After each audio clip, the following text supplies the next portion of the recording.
Arriba el postple. Les formacions polítiques de la ciutat podran valorar per a Sant Andreu Televisió el ple municipal de cada mes. Retre comptes, mocions, pregs, preguntes, sensacions, accions i reaccions. Així és com les formacions polítiques veuen la sessió plenària una vegada ja finalitzada. Sant Andreu Televisió, la televisió local de la nostra ciutat. Oberta a tothom. Ha estat un ple, jo crec que molt interessant i sobretot marcat per una realització que serà molt important per a la vertebració del nostre municipi. Avui hem aprovat una modificació pressupostària que incorpora 800.000 euros que hem rebut dels fons de Next Generation de la Unió Europea que permetran el desenvolupament i la instal·lació de la passarel·la que connectarà la part central del municipi, l'Avinguda de la Constitució, amb el Parc Central. Jo crec que és una realització molt important.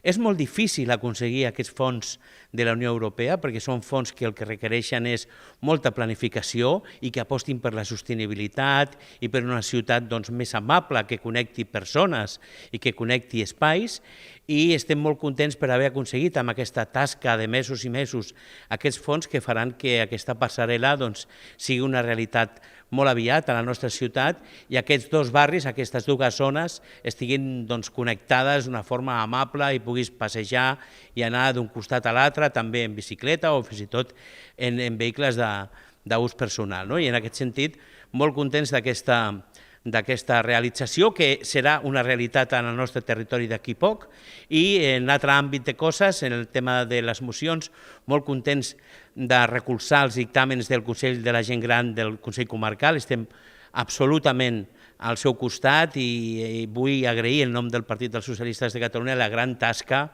que fa aquest Consell pels drets de la nostra gent gran i a més als representants del nostre municipi que hi formen part. I també hem aprovat una moció presentada pel Partit dels Socialistes, una moció que lluita contra el racisme, contra la xenofòbia, perquè volem una ciutat que aquestes circumstàncies no es donin i tothom se senti acollit i feliç per viure a Sant Andreu. Pues ya lo sabes, cuando te pregunten cómo te has enterado, tenlo claro. Di por Sant Andreu Televisió.